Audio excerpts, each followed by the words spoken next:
Welcome to the FDL Presents the Zach Rocheleau Podcast, and I am so lucky to have the wonderful Taylor Chamberlain, aka Taylor Dilk, because she just got married to a wonderful man named Steve, and I'm so lucky to have her on the podcast today. And first and foremost, she's an amazing person, and you guys are gonna love this interview. And if you need a little bit more reason why you should watch this episode, well, let me tell you. Well, Taylor is an IFBB Bikini Pro. She graduated from Purdue with a dietetics degree. She's helped hundreds, if not thousands, of girls improve their relationship with food and get amazing results, not only through her online coaching, but through her amazing app called Fitness by T. She is a bodybuilding.com and Gymshark athlete, and she has a massive Instagram and YouTube following. And most importantly, like I said before, she's one of the nicest human beings I've ever met in my whole entire life.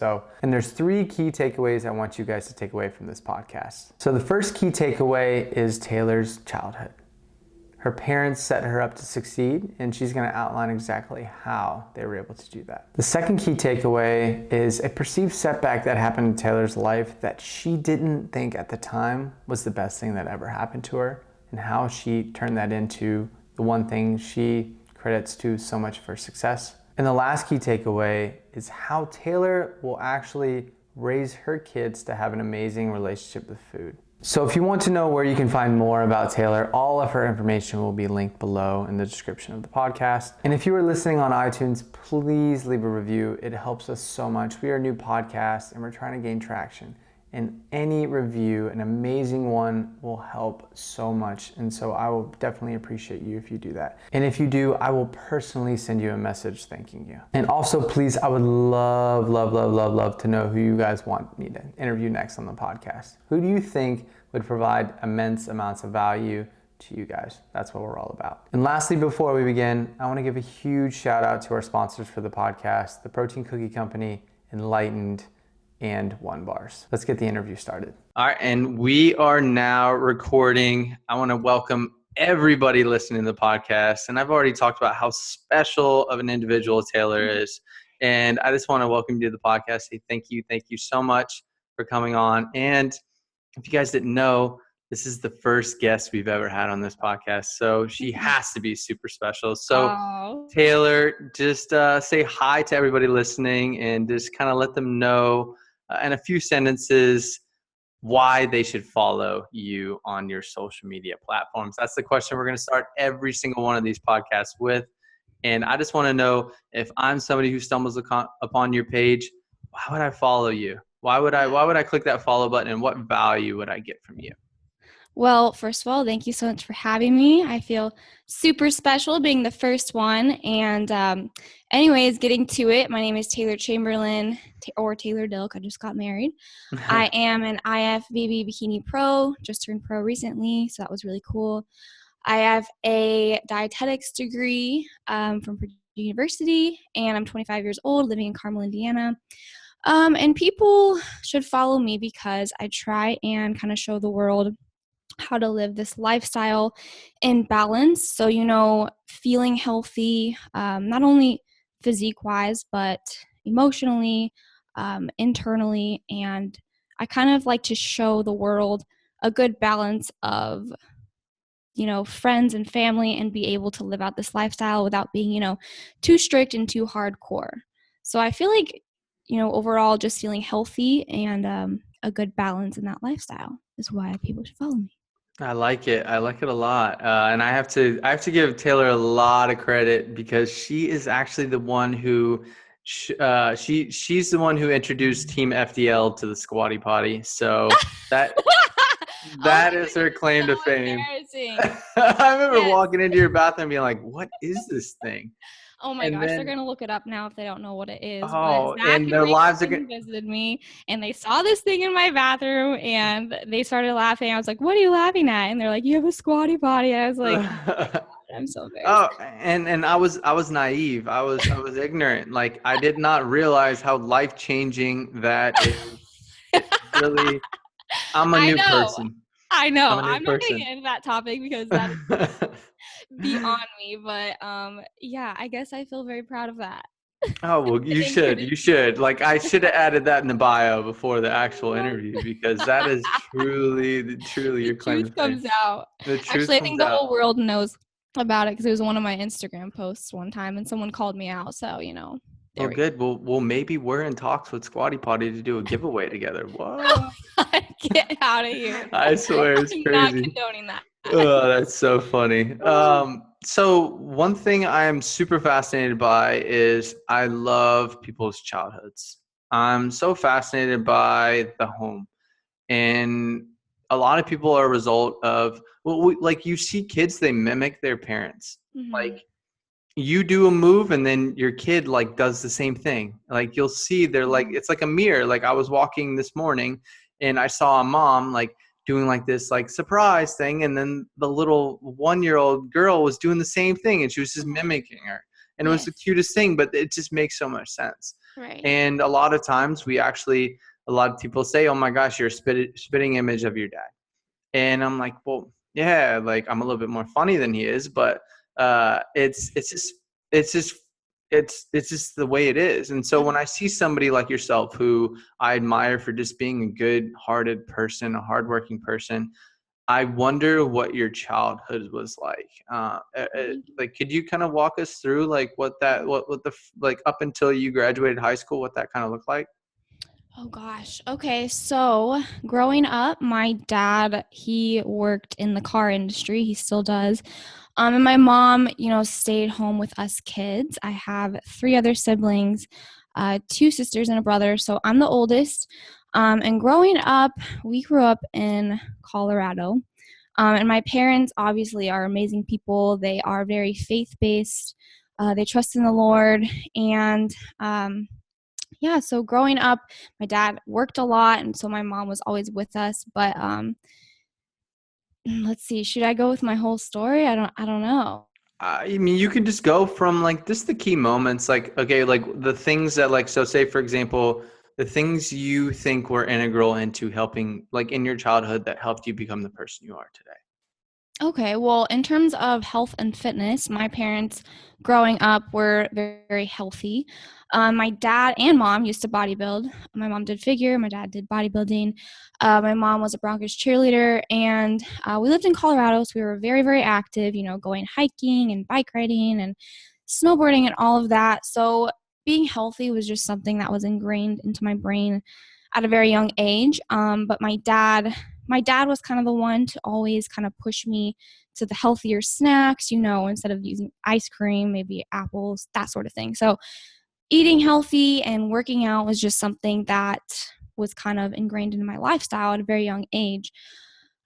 So when I saw them compete when I was in high school, I kind of got that, feeling of being inspired. And so I too knew that one day I would be up there on that stage because I saw them go through that whole process and I saw how they grew, mentally, and I saw that whole challenge. So I thought it was really cool, and I knew that one day I would get into this lifestyle. So um, time passes and I start to like research and be so heavily into nutrition and fitness.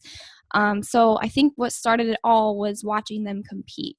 That just kind of like brought out a passion in me, but then the passion grew a little bit deeper into more than just competing, just living to feel healthy and to, bring your best every single day, physically, mentally, emotionally, all of that. So I think that the way I am now, the regimented eating and working out definitely came from my family because they brought me to the gym and they showed me how to eat healthy and all of that. And my dad is actually a living testimony to uh, this healthy lifestyle because he is battling through cancer. And the reason why he's doing so well right now is because he's been so healthy his whole life, working out and eating healthy or whatever the case may be. That's why he is actually beating cancer right now. So he is living proof of what this lifestyle can do for you. That's amazing. That's so cool to hear. Like it's not a surprise whenever you meet somebody and they are somebody that you respect and you just know they do the good because it's the good. you think back to how they were raised and how their parents helped them see the world, and their parents actually did it by action, not just words. Mm-hmm. So like we mimic, just like we watch our parents do things, we want to be just like our parents. And Right. it's not the words that they said, it's the actions that they did. Mm-hmm. And it's so cool to see that, because you saw that as like, wow, like I look up to my parents, so I kind of want to try that too. And then you find your passion, and now you get to share that with the world. And it's such a cool thing. It's like how we see the world. I wish, and that's one of the things I want with this podcast, is I want people to see below the surface level. Right. Like the way we see the world isn't from yesterday. It isn't from a week ago. It isn't even from a year ago. Mm-hmm. It's the small little things that have happened to us since we were small children. The littlest things. Like maybe we were growing up and we heard no too much. No, you can't do. And then what happens? We shut down and we don't do yes things. We just question ourselves. Right. And that's something like I'm super fascinated by, because it's just like childhood psychology is huge. Like it shapes the way you see the world, and then how you see the world at a young age actually compounds over time, because then you just start seeing it in that direction more and more and more. And then what happens when you're our age, you see the world a completely different way than somebody else that was actually led a different direction. Right. And it's Definitely. it's super fascinating. So that's a super cool to hear. So when you were talking about growing up and instead of ice cream you were given apples, do you think that, so for example, if you could kind of talk about like your dietary restraints right now, some of the things that you kind of have to avoid because of digestive issues or anything, or your body just doesn't react as well to. If you kind of, I know personally, but if you can kind of tell the audience exactly how those, how you have to kind of set some restraints on some of the things you put into your body. Okay, so I don't know if this is some sort of theory, or honestly, I'm just going to throw this out there because it's something that I've seen throughout the years. But I feel like if someone eats healthy for a long amount of time and doesn't allow in, processed foods very much, their body will start to not react very well to processed foods. So in all of that, eating healthy and everything, we ended up moving a ton, and I ended up gaining like a little bit of an eating disorder. So I ate only foods from the earth kind of thing and all of that. So now my body has kind of a harder time taking in so much processed foods.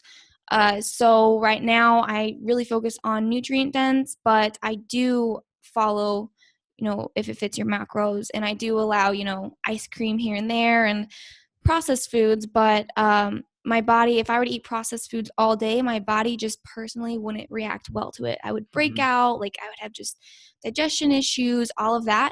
And I really do think it stems from eating so healthy for so long. And I don't know if that's something that more people go through.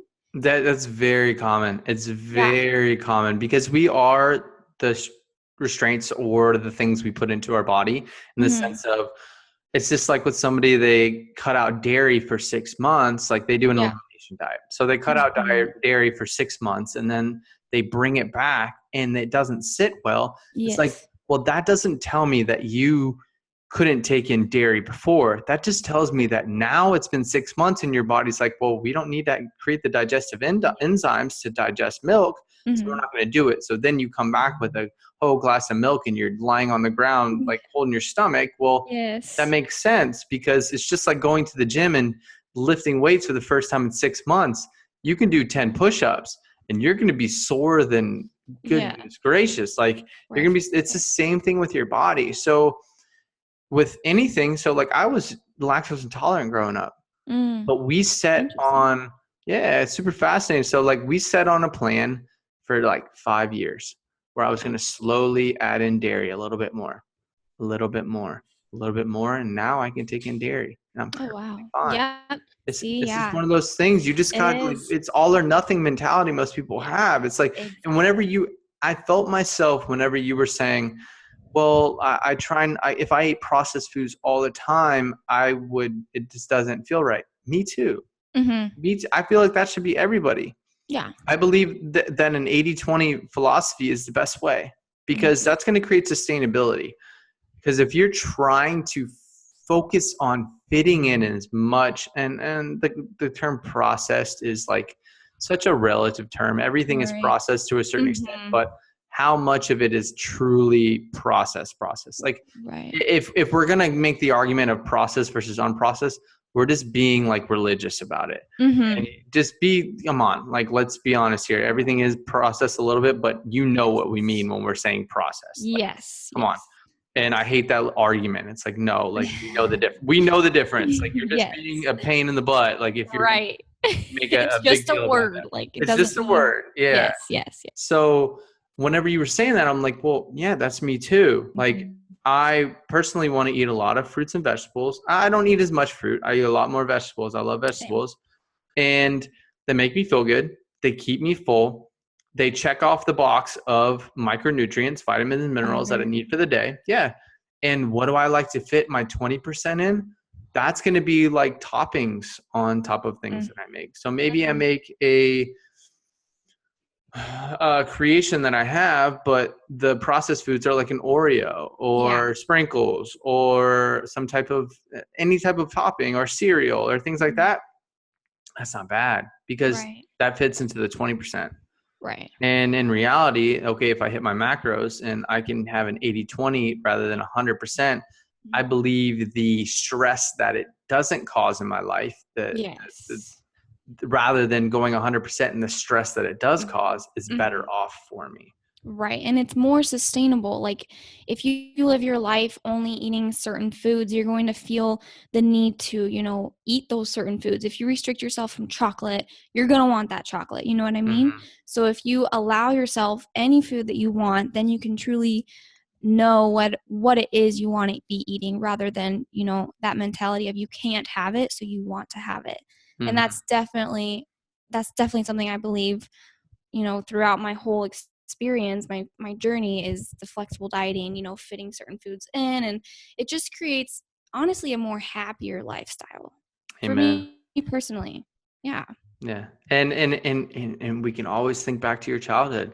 Like, Hmm. when we're told at a young age, like, we eat this, but we don't eat that. Yeah. Hmm. What happened? It's kind of like, okay, so we think about it, like, it's kind of like the kid that was kind of protected their whole lives, and they go to college and then they're like, YOLO, like, Going like, crazy. Yes. yeah, like, you talk about the girl that went to Catholic high school and then she goes to college and she goes Mhm. wild. It's like the same thing with everything else Right. we do. It's and it's not like your parents did anything wrong. It's what Well, yeah, and it's like. there was so many magazines that had these meal plans, and it was like egg Mm-hmm. whites, brown rice, spinach, all Mm-hmm. these super clean, healthy foods Yeah. that, and they would say choose this, not that. So I think obviously now social media is so much better for young minds in Mm-hmm. that aspect, but back then there were just magazines and books on what you can eat and what you can't eat. So research has evolved so much.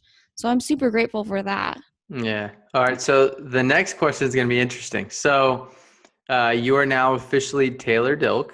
Yes. Yes, you are Steve's bride. Mhm. Yes.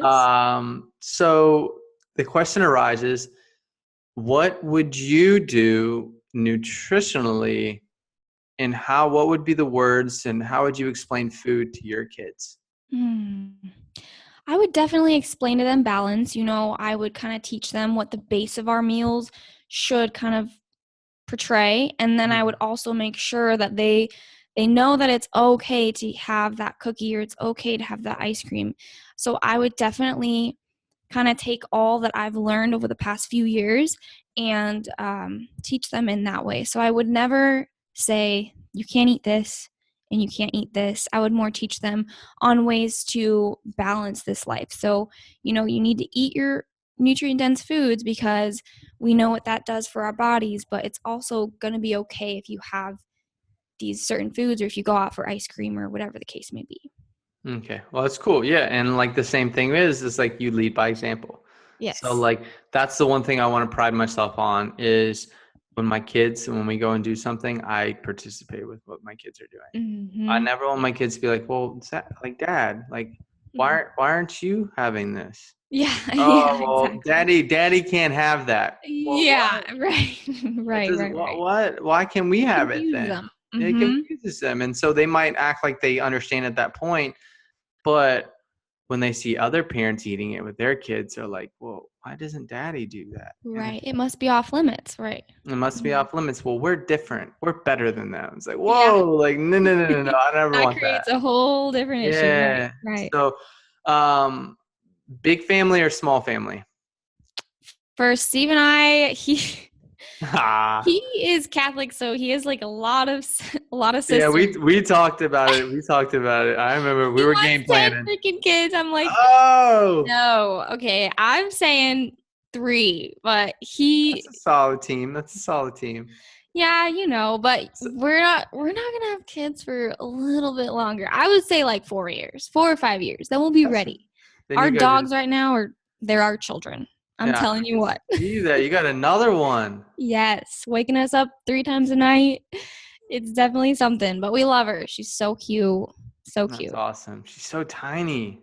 Yeah. Oh my gosh. You'll have to see her. She's gonna be bigger than Zoe though. So Zoe better watch out. She better stop bullying her. You better not have a favorite. I don't I've been want to seeing say. I've been seeing your videos. You're like, oh, the new puppy, and then I was like, Oh oh, God. hey, Zoe. You caught on to that. So many people caught on to that. Zoe Mm-hmm. will always have my heart though. She's my baby. She's my That's what they. firstborn. That's what they always say. That's what I they know always. people out there can relate to me, okay? Mm-hmm. All right, so Mhm. the next question is, and this is a really cool one because this is kind of where I like to see, and this I think I know what the answer is going to be, but I might be surprised. Like, what perceived setback in your life actually turned out to be the best thing that ever happened to you? Okay. There's a big one. So growing up, we lived in the same town basically my whole life. We lived a certain lifestyle. My dad owned, some dealerships and all that. But in 2009, the economy crashed and we lost everything. We lost our house, we lost our cars, we lost literally everything. So we had to pick up and move, and we moved several times. We have moved several times since then, but I think that going through those challenges and, having to make new friends, once or twice a year, and having to go through obstacles and just becoming closer, like as a family, becoming closer in my faith, definitely has made me who I am today. It has helped me, be more outgoing, um, be more, goal oriented and know what I want to do with my life rather than just living out in the same town feeling really comfortable. Um, it's helped me so much. And then through all that, I met Steve, and Steve has definitely helped me become the person I am today. He's helped me push towards my dreams and aspirations and all of that. So that was a huge part in who I am today. Definitely. Yeah, it's wild. Like, it's wild that at the moment we're like, well, we kind of think of ourselves as the victim. We're like, Mm-hmm. oh, like, why me? Why me? But then in reality, it actually builds a skill set that separates you from everybody else, because you're Yes. trying to solve the problem that you have. Because you're having to move so much, you develop a Mm-hmm. new way of communicating with so many different people So and many being different able, people. so many different people, and you Mm-hmm. just become a better, well-rounded individual. So Yeah. when you're at an expo or when you have a social Mm-hmm. media presence, Mm-hmm. you know how to you know how to modify your personality to fit the person that you're talking to Right. Make them feel and make them. comfortable and yeah. Yeah, that's the Mm-hmm. biggest thing. It's like when I like the moment we met each other, I believe it was like automatic comfortable. We were Mm-hmm. automatically It like was. comfortable.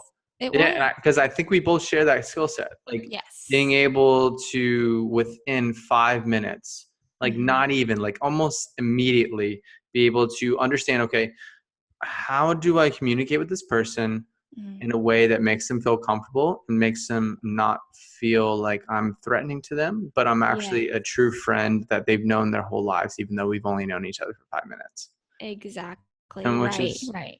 so cool. And you had to do that because you were making new friends and Right. you Forced were, into the situation. mm-hmm, Yep. which is cool. And I honestly didn't know that was going to be your answer. I thought you were going to go down the road of your eating disorder that you thought you had. And I thought that was going to be or I thought it might have been your nutritional struggles in the sense of what you could eat and how because I've noticed a lot of your followers are people who have struggled with digestive issues and or have this specific thing that they're battling with. And Right. you're the person that they look to help with that. And it's, I thought those were good, but I'm totally surprised by your answer, which is really cool. It makes sense now. Yes. Yes. So like everything in my life has definitely stemmed from that particular event, if that makes sense. You know, it No, definitely like flipped my world upside down and has changed who I am today. You know, that's I so literally cool. don't know where I would be. I would probably be partying off, not going to college. Like, Yeah. Well, you know, that's crazy. It's like everybody has that moment. Like I'm so fascinated by like what was that moment that you'll look back on that literally flipped the switch? Like, wow, like this, yeah. I can do this. And everyone has one, you know, everyone has one. Everybody. And it's just in the moment you start to see your life in those small little chapters, not the big one, Right. but you see every opportunity like, well, this didn't go as planned. Well, what can I learn from it? Yes. And There's then you always get a bigger better. picture. Yeah. Always. It's like with an injury in the gym. Like you have an injury, but what happens? You actually learn how to cope with that injury. You come back stronger, but then now you can share that with anybody that's ever had that injury before. Exactly. You can help others. That's huge. Yeah, It's very fulfilling as well. absolutely. Okay, so we're going to move on to the topic of you becoming an entrepreneur. Like, what does the word entrepreneur mean to you? So this is another thing growing up. My dad, he's been kind of an entrepreneur his whole life, and he's been such like a go-getter and, you know, very determined, and he always makes it happen. Like if something goes wrong, there's always a way to go beyond that obstacle and to continue chasing toward goals. And he's definitely the person who like has helped me push towards my goals and realize that you really can do anything you want. So entrepreneurship to me means, you know, finding that passion that you know, whatever that may be, helping others, um, whatever that may be, and living that out and creating, you know, a business out of that or a career out of that. So for me, I went to Purdue and I went through the dietetics program thinking I would be a registered dietitian, thinking I would work in a hospital. But after a few experiences, I realized, you know, this isn't what I wanted to do. I wanted to pursue my own career and work for myself and use those skills to help others, you know, whether that be with coaching, whether that be with a caption, whether that be with a YouTube video showing people, you know, how to live out an active and healthy lifestyle. I knew that I wanted to do that. So, anyways, entrepreneurship means that to me. Well, it's telling your story on your terms. And then being able to help the people that relate most to your story the most, you can actually help and get them to take action with their lives. Right. And that's the biggest thing. It's like being an entrepreneur is providing value.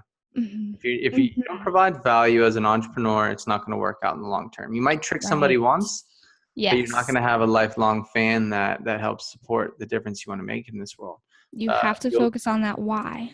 That why is so important because like any decision you think, okay, does this align with the why?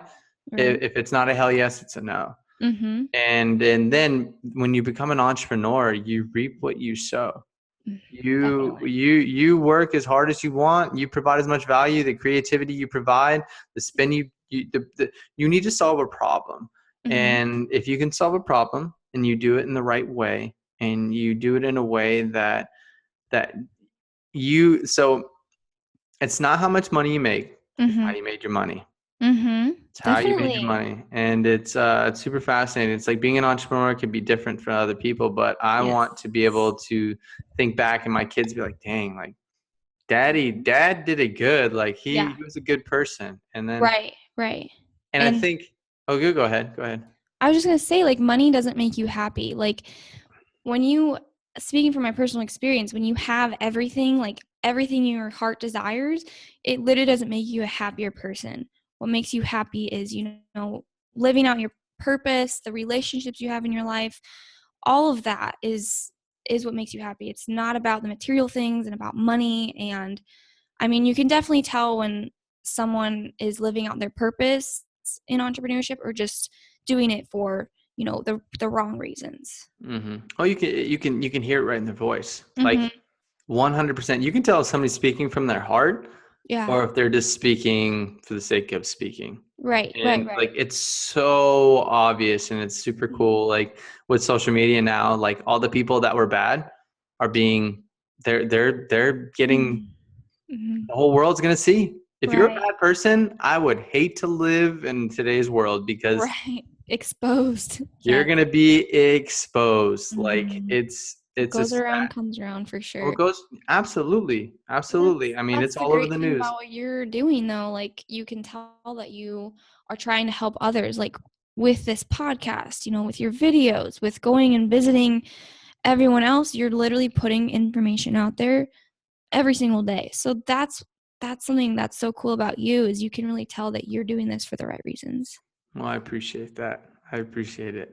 If you're not watching the video version, I'm smiling really big right now. So, I think you um, can hear it when you're talking. no, it is crazy though. You can tell when somebody's talking and Yeah. they're smiling at the same time. I So know you can. it For is super sure. cool. All right. So the next question is, what is next for Taylor Dilk?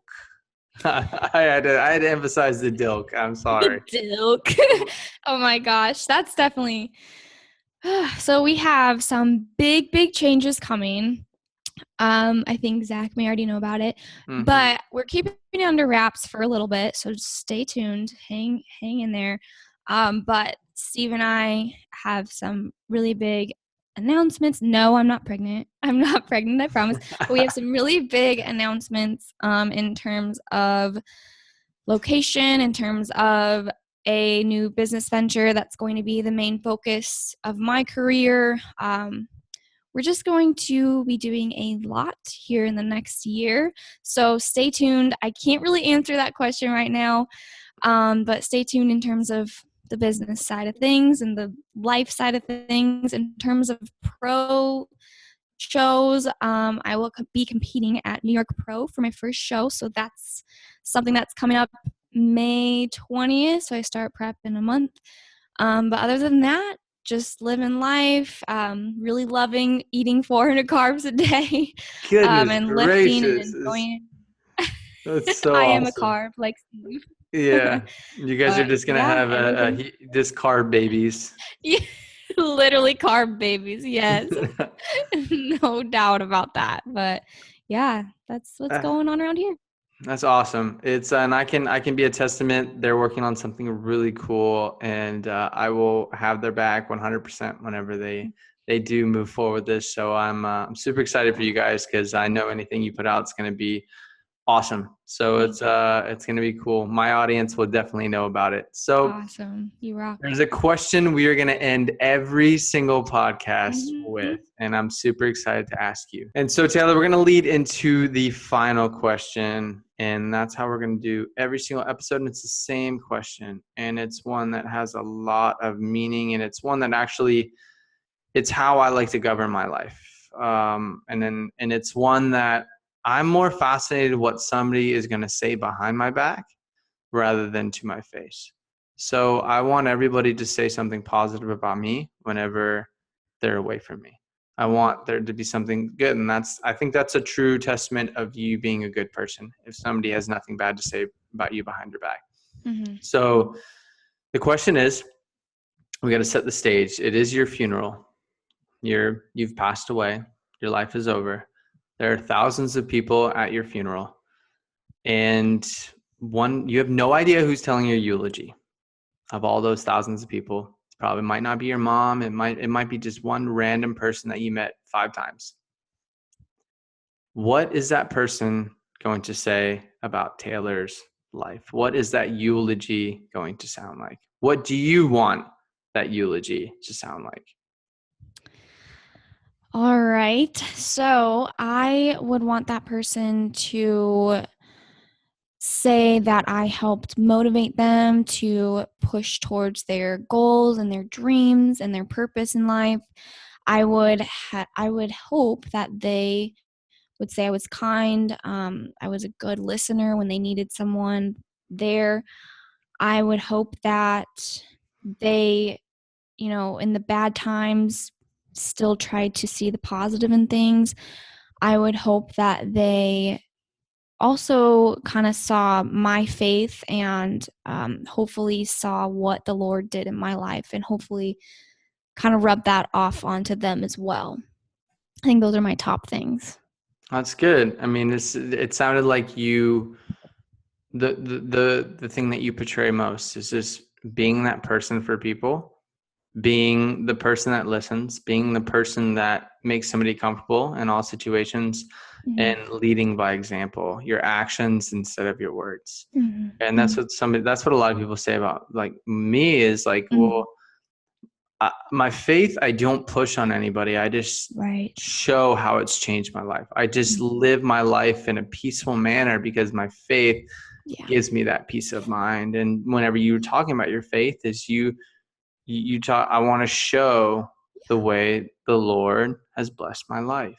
And you don't want to tell people that, you're just living your life that way. Yes. And that's cool. Yes, exactly. That's cool. So I just got to say thank you so much for being the first guest, but an amazing one nonetheless. And thank you. I just want to take a second to just appreciate you for what you've done, the audience you've been able to, there's so many people that you've been able to help and to be a positive shining light in their lives. And just, I get excited thinking about what the future holds for you and how many more lives you're going to change. So I just want to take this moment to say that I appreciate you, and just know that I got your back. And I'm just so excited to get this interview out because not only are you an amazing person, but you're a person of value. And this is a really cool interview. And thank you. That's the moral of the story. Thank you. Oh my gosh, you're going to make me tear up. Thank you, Zach. You are amazing. What you're doing is amazing. I love you and Rico so much. And I'm so glad that you guys were able to come out here to Indiana because you're definitely lifelong friends of Steve and mine. So yeah. Awesome. Thank you for having me. I feel so freaking honored. No, I'm honored. I'm honored that you would let me do this. So I truly appreciate it. And just keep up the good work. We'll be in touch, and I will let you know when this gets out. And I'm so excited for everybody to listen to it. So thanks again, Taylor. Thanks, Zach. Thanks, guys, for listening. All right. Have a great one. God bless.